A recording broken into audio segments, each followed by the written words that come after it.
I have kept this interview secret for a long time.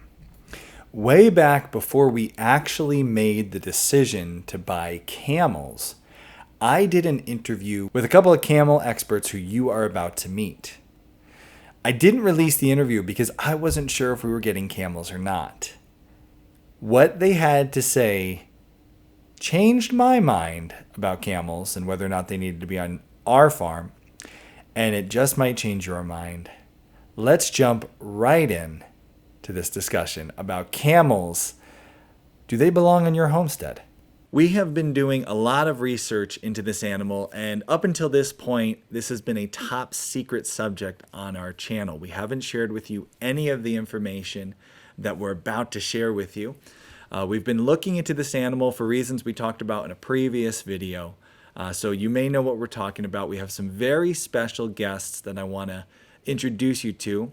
They're camel experts, and they're going to help us talk all things camel tonight. They're going to answer a lot of questions.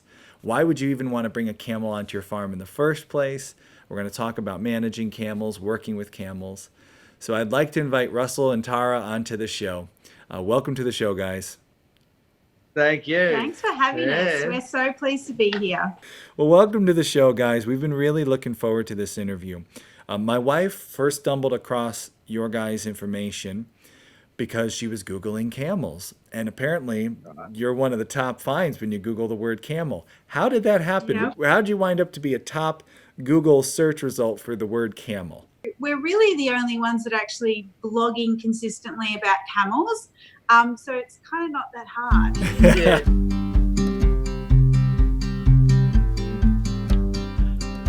Okay, well, I'll start first. Well, first we're from Australia. We're from obviously. Australia, yeah, from East Gippsland. You may have heard of the area with the recent bushfires. Yeah, that's us. So We're on the map now. Yeah, So way. we're okay. yeah, getting involved with camels. Well, I was actually an English lecturer many moons ago, and my mother passed away, and she did a lot of charity work for the Royal Children's Hospital in Melbourne. And I decided that I was going to do something to honour her, and the decision was I was going to walk across Australia with a herd of camels for a children's charity. 13 years in the planning and preparation and changing my lifestyle from being an English lecturer to being a cameleer and learning about camels, making sure that I had all of the resources in my toolkit so that I could survive out in the desert quite nicely and do the 2-year walk. So yeah, that happened, the 2-year walk. I went from the top end of Australia and sort of zigzagged my way through the desert down to the Royal Children's Hospital in Melbourne for a children's charity that brings children from third world countries where they don't have the medical facilities into the children's hospital and save their lives, basically. So, yeah, that's how I got involved with camels. And then I started safaris out in the desert, and that's where I met Tara. Yeah. Did you have any questions? Oh, man, like only 1,000 questions. That was quite a story. We could do an entire podcast just on the story of this trek, 2-year trek on camels. I wish we could right now. You don't have to. Just buy the book. It's called Camel Man Dreaming, and it's on Amazon. You guys, there we go. You got it together. Tara was a horse trainer, and she'd been travelling around, and I met her out on a cattle station. And so we were both like in the middle of the remotest area possible. And like you wouldn't think you'd meet interesting people out there. But like there's definitely more cattle than, people out there. But in this instance, I was told by somebody in the local area that I should, in quotes, meet Russell because he's walked across Australia with camels and, he's all this and all that. And I was just a bit like, what? Like, is he crazy? Like, what sort of person does that? And to be honest, it was probably a bit more of an ego thing as well, because I was all about horses. Like, my dream was to trek with horses across Australia and around Australia. So I'm like, camels, don't worry about those. So I ended up meeting Russell and his camels that he had at that time. And I was just like blown away by, I've always worked with large animals, but just the camels and how they want to really connect with humans, and they form such strong bonds. I saw the bond that Russell had made with his camels. I was a little bit skeptical because I didn't want to meet a so-called camel person who was just going to be really heavy-handed. I'd never believed in that with large animals. I never believed that large animals need a really heavy hand and need dominance and all that masculine kind of stuff. So I was a bit skeptical in that sense. But then when I saw Russell with his camels, I'm like, oh my God, like he's totally on the same page as me when it comes to large animals. And I fell in love with the camels first. I might add. That's great. And then I fell in love with Russell a few months after. Yeah. It took a few more months. Yeah, nah, there's a bit of Total years of experience. You guys have lots of experience with large animals in general. Total camel years experience up to this point. How many years have you guys been working with these animals? I've still got 3 of my original camels that Wow. I trained and walked across Australia with, and that happened. Let's see, hang on, that's 13, 15, and we're looking at another 10, so that's 25 years. Wow. Wow. The reason we've been looking into it is because of health reasons. So we have a brand new, he's, let me see here, 7 months old now. No, we might be past 7 months, 8 months old baby. And for the first time after 4 other children, we have 5 children, 4 children, the 5th one, we're dealing for the first time ever with some serious food allergies. One of the solutions that we've been looking into for gut healing and gut issues is camel milk. Sure. But that's what brings us. So we've been looking at it for health reasons. What other reasons do people get into camels other than camel milk and health? Can I actually get into this first? Well, wait. Well, I just want to say something very quickly. No, it'll be quick. Is that there's so you're want to get into camels for health reasons. Well, health, that's very, very broad and general. Let me just tell you that your mental health will be just as good as your actual health as well. Yeah, definitely. Yeah. The camel actually is known in India, in the state of Rajasthan.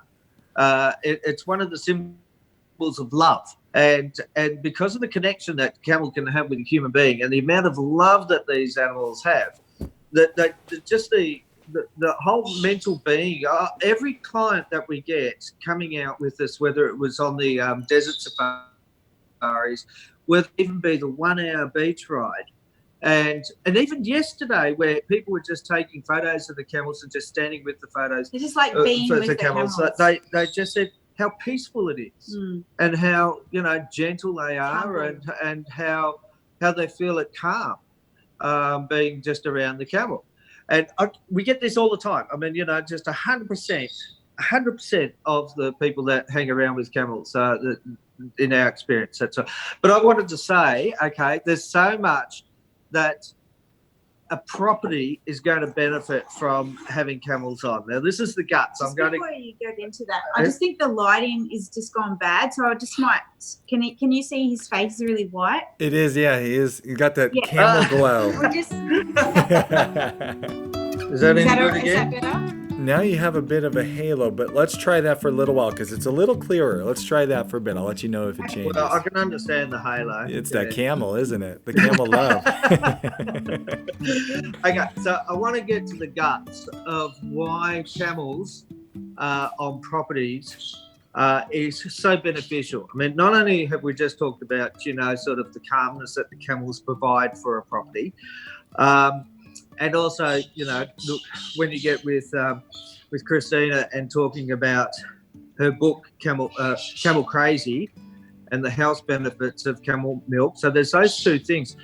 There's another one which, how can I say, it's a natural way of making sure that your property is well maintained. In that the camels their preference is for the woody weeds. So in general, by nature, they are not grazers like horses and cattle. Like they're not ground eaters. They're actually grass. Yeah, they're actually topper eaters. Like they eat tops of shrubs and trees and plants.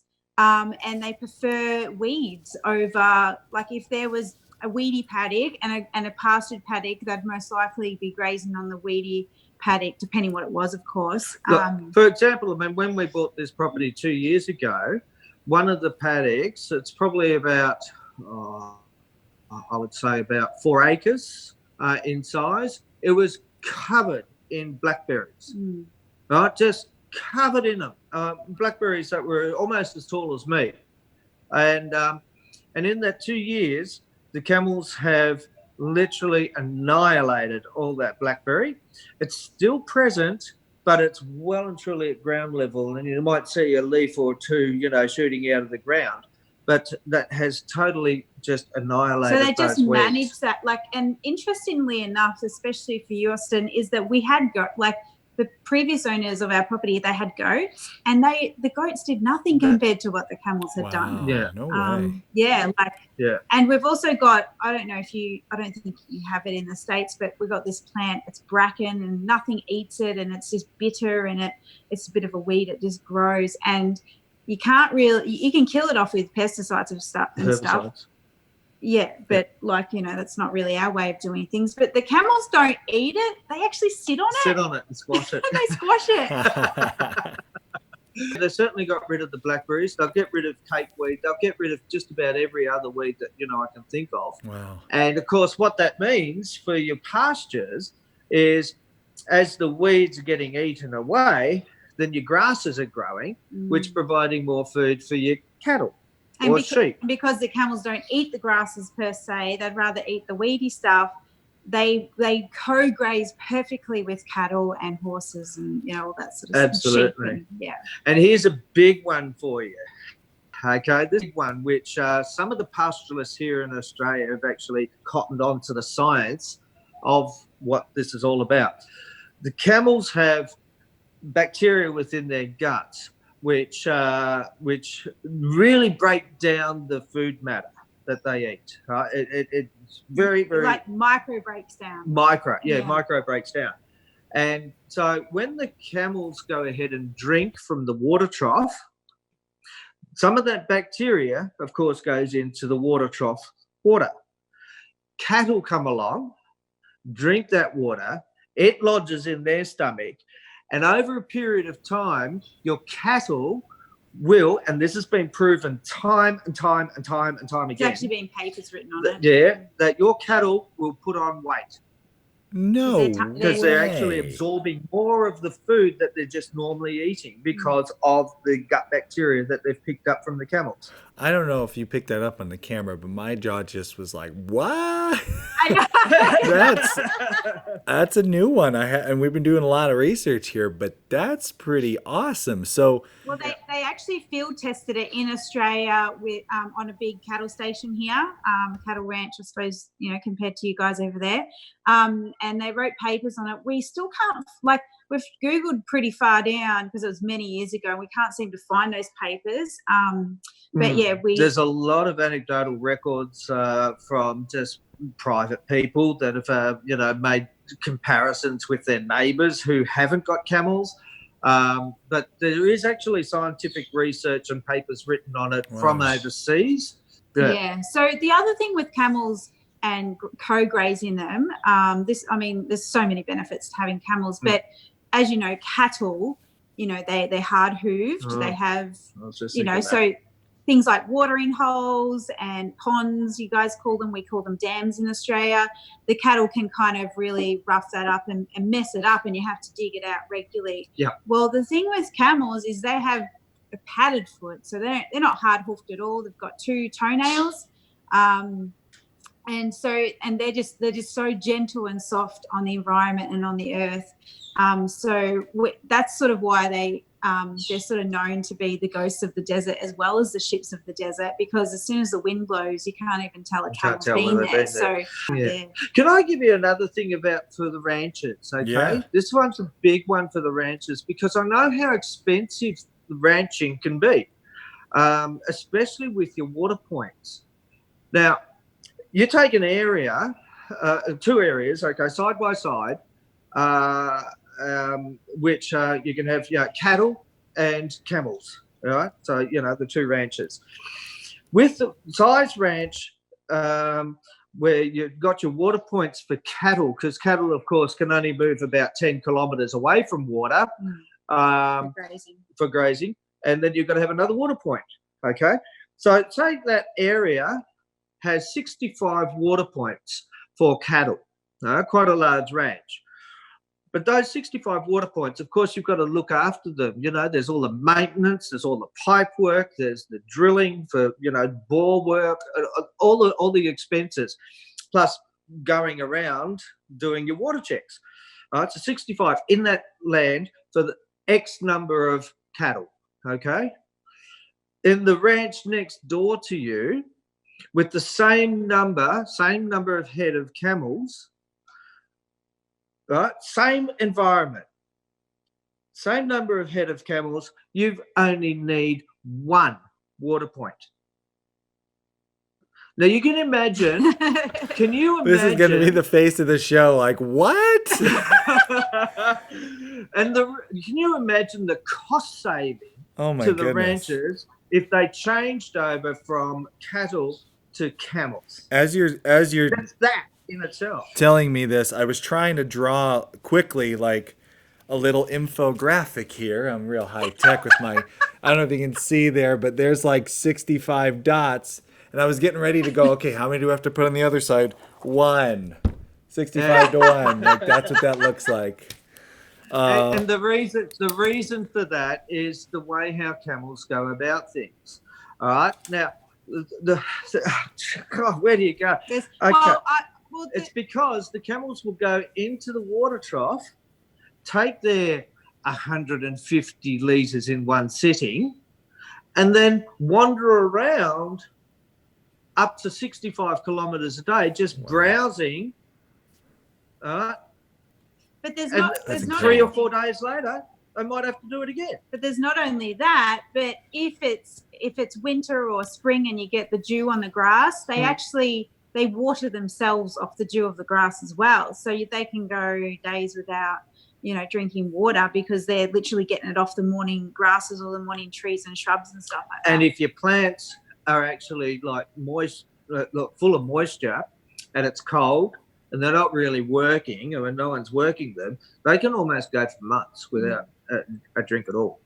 That we just spent, and it's all to scale. We're not a rancher. We're a small homestead, and we have a small group of animals. But we just did a huge project to put in an automatic waterer for our animals. And the automatic waterer that we installed, the unit itself is probably a $500 unit. It's really great unit. Works awesome. Made my life so much easier. But now I'm looking up at the field that we're about to fence in for our pasture, and I'm thinking, okay, how many more of these should I put in for our rotational setup? And yet, even on a small homestead scale, this would simplify. I don't have 65 watering points. I have maybe 6 for my cows. But yeah, to be able to eliminate that and just let them come and get a drink, and then off they go to the pasture for a day or 2, depending on the season, that's incredible. Yeah. So the thing to remember of everyone listening is camels are like built by the gods. Like everything in their body, everything that they do works for them and their survival. So even things like if it's dewy in the morning and you've got the wetness or the wetness in the air, their nostrils will actually absorb water too. And with the food, of course, like the best sort of food that they can eat is the high protein stuff that's in the trees and the shrubs. And they're not pasture eating animals, but of course they can. They will. Yeah, grass is only about 8% of their natural diet. like that was sort of like another case study that happened. So like everything that they eat, everything that they drink is designed to work for them. So if they're overeating, they'll generally store, and camels do overeat, and this is the biggest problem we have as domestic camel owners. Because camels are survival animals, they will eat and eat and eat and eat and eat and eat and eat until they make themselves sick. Especially if you got things like, alfalfa hay, which is lucerne in Australia, like they'll just overeat that big time. They're real opportunists in their feeding, and of course then the hump gets big. But you see, the hump, of course, is their food reserve that they deliberately put onto their bodies for reserving food when they need it in sandy desert areas where there's no food, where they might end up, sort of really. So the actual domestic problem we have with camels in Australia, like pet camels in Australia and the United States, is overfeeding them because they just don't ever use their reserve, which they're designed to use. And I want to talk about their fat. I love their fat. So, well, first of all, their hump is full of fat. Not water. Okay, so the water they'll suck up, they're 150 litres if they're only just getting water every couple of days. They'll suck that up. It'll take about a day for it to be absorbed into the bloodstream. And their blood corpuscles are actually shaped like this. Like of course, when you get such an injection, like an oval. Yeah. So when your blood corpuscles are getting so much water in the bloodstream that the corpuscles change shape to suit us. If we tried to do that, our blood corpuscles would be exploding all over the place and we'd be dead. But anyway, that's beside the point. But they hump with the fat. In lean times, they'll draw on that fat for food reserves for their muscles and for working. And the byproduct of the chemical reactions that occur with burning up that fat is water. They produce their own water. Wow. Now, have I convinced you enough about getting a camel? Everyone should have a camel. You guys are pretty good, man. Like, you guys are talking about, we want it for the health benefits, but then there's all these other things. So much that, Now, you mentioned the meat, and this is something I know for my audience, homesteaders, the things we want to get from our animals. We want to feed our families, right? Just in the specifics of milk and meat, they sound like an incredible animal for the land, a good animal for people to work with, easy animal to work with because it's a survival animal. Meat and milk yield for someone like a homesteader who's just getting into this. Also, there's the yield. I know here in the States, there's the yield of you could sell the livestock like you can anywhere. You can sell livestock and make money. But meat and milk yields, what do you get from a camel? Is it reasonable to look at as a meat animal? What are your thoughts on that? Okay, so they don't necessarily produce as much milk as the bovine. Look, if you're getting 4 litres a day out of a camel, then you've done good.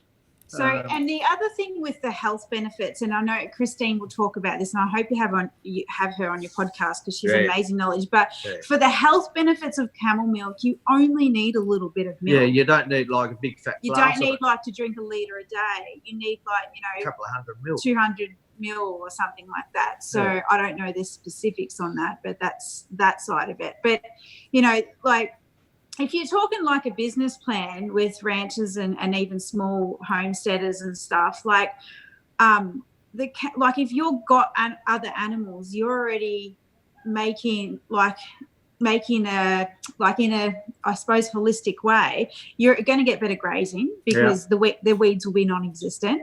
So you're going to get more meat on your animals, especially with Russell explaining the cattle thing. Yeah, so if you've got cattle. I don't know how that transfers to sheep and other animals, but for cattle, we know that that's the case.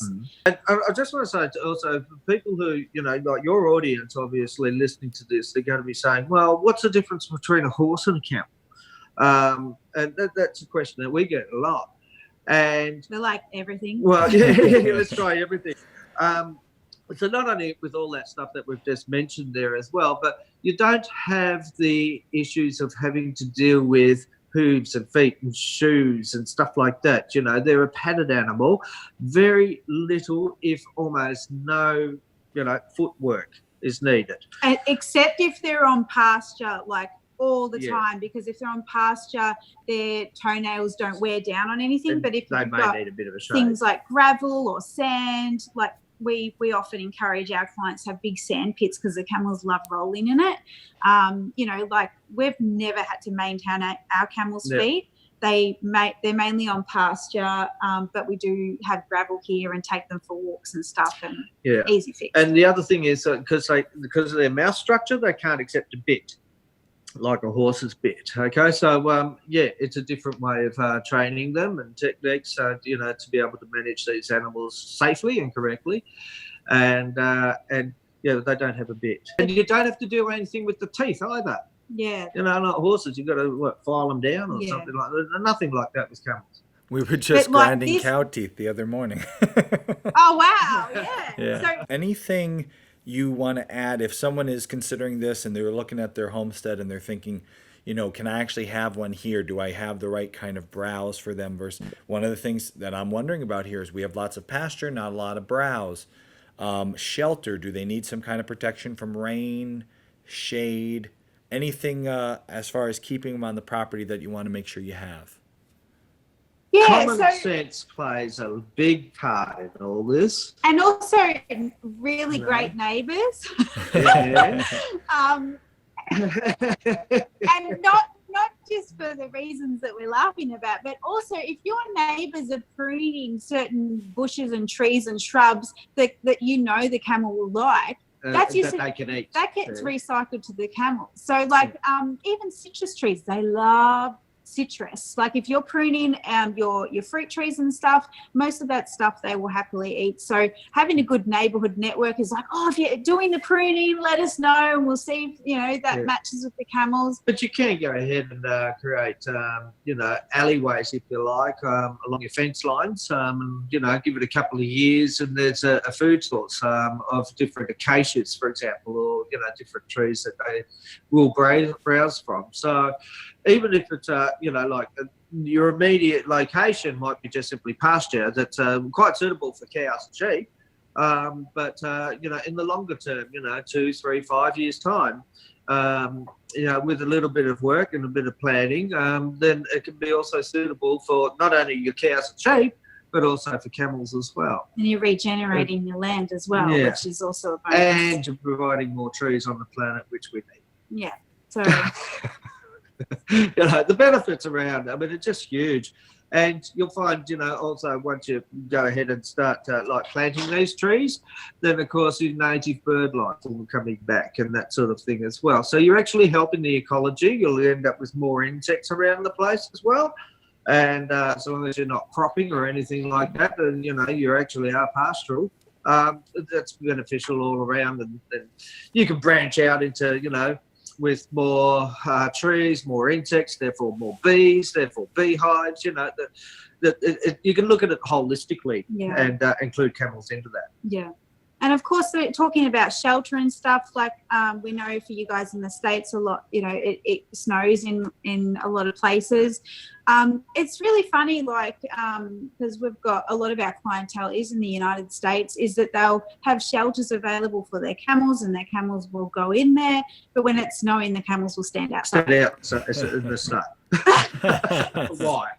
So we always say it's a good idea to have that available to them and have sand, like in the sheltered area, have sand, you know, because they love that. And if it is very wet country, which I know it can kind of get like that, just as it's about to snow, it gets really wet and muddy. They need a dry place They do need a dry to place. stand. Yeah. Otherwise, they can get foot rot. So, Okay, so that's something we actually just did a big project here where we put a few good dry lots in, but we don't have sand, we have small gravel. And so that's all right. same kind of idea. Yeah, Okay. not a problem. What about the I mean, rain? you know, Do they need to be out of the camels can go- rain, or?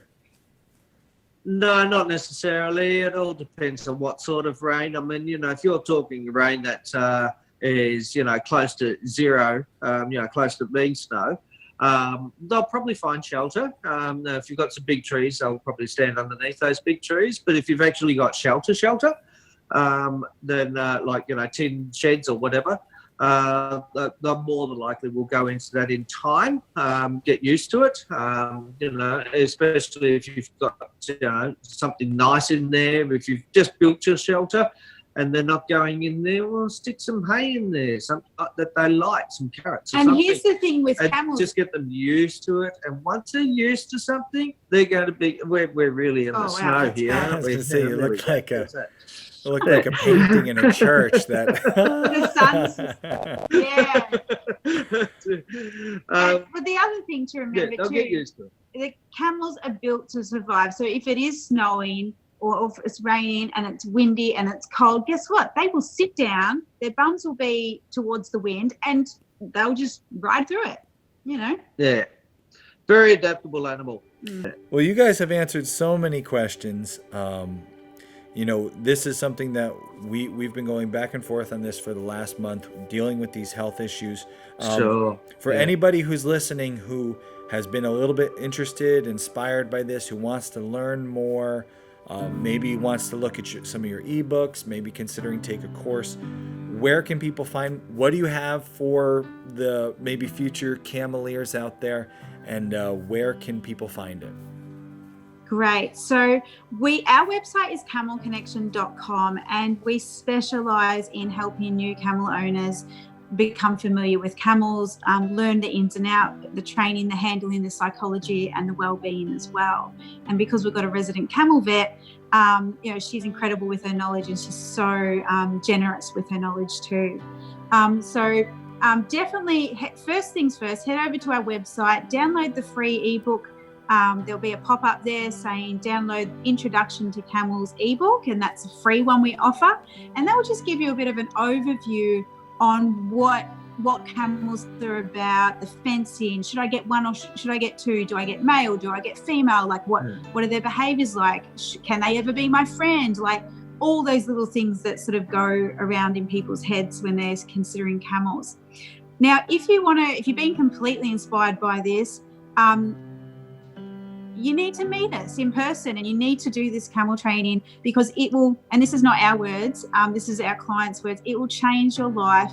Like, people will come to us without, they don't want to buy a camel just yet. They just want to find out about camels. Yeah. And then they'll do a course with us. Oh my gosh, like that's just blown my mind. There's so many things I can think of I want to do with camels now, and so many projects, and that really excites us, because that's what we want, people using camels. So we go all around the world. I mean, we do if you want to have a bit of fun and a bit of a holiday, we've got international tours. We go to places like Jordan, India, Mongolia, South Africa. We go to all the places. So if you want to have a holiday and do you want to book? It's okay. I got the cover of your phone. If you want to learn about camels and have a holiday, we got our international journeys. Otherwise, we do regular courses in Australia, which is all on our website, and also the United States. We're coming to the States this October. We'll probably hold a course in Texas and then another location. So, well, if you're interested in holding a course in Pennsylvania, there is a big farm in Pennsylvania you might be able to teach a course from. Oh, really? Oh, that's quite a ways from Texas. Maybe you'll have camels by then. Maybe we will. So, maybe that'll be even easier that way. And your cows will be fatter. Perfect.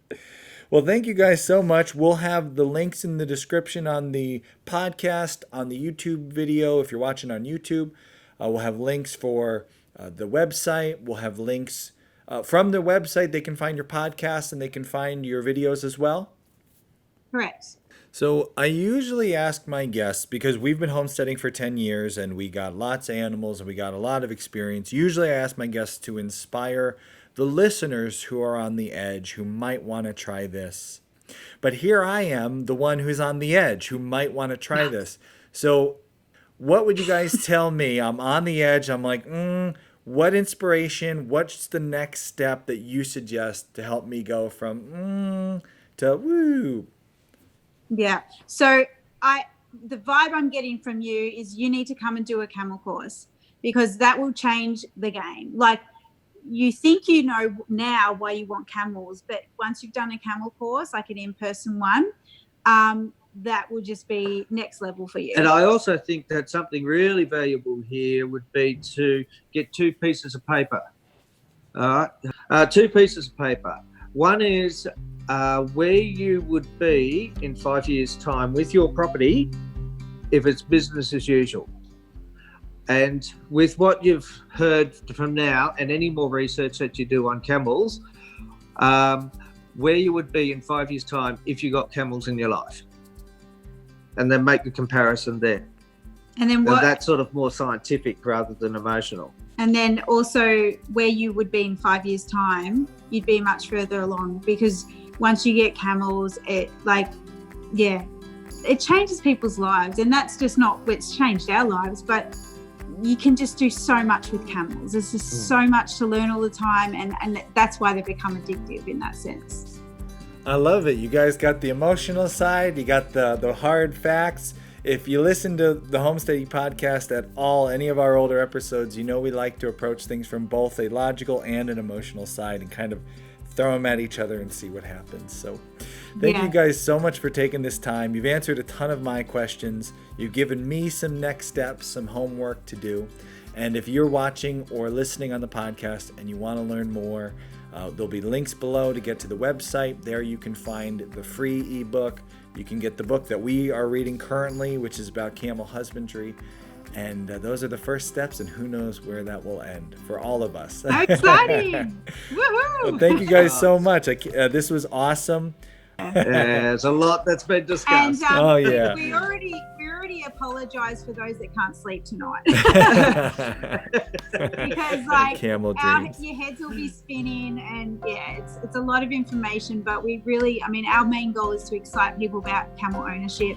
And like I said, once you own camels, the sky's the limit. You know, it's really that simple. So If you enjoyed this interview and you wish it was twice as long with twice as much topics covered, there is a version like that exists in the world. Homesteady Pioneers get access to our in-depth, full-length, unedited versions of these discussions. They also get to join us live for these interviews and ask questions of the guests. There's a whole lot more benefits to becoming a Homesteady Pioneer too. Click here to learn more about becoming a Homesteady Pioneer. Join us for the live shows, see the unedited full-length versions of these podcasts, or download the audio versions to listen in your car. In the extended version of this podcast, you'll learn what to look for when purchasing a camel to make sure it's a healthy animal. What were the physical things when you're going to look at a camel, considering purchasing? The feet. Yeah.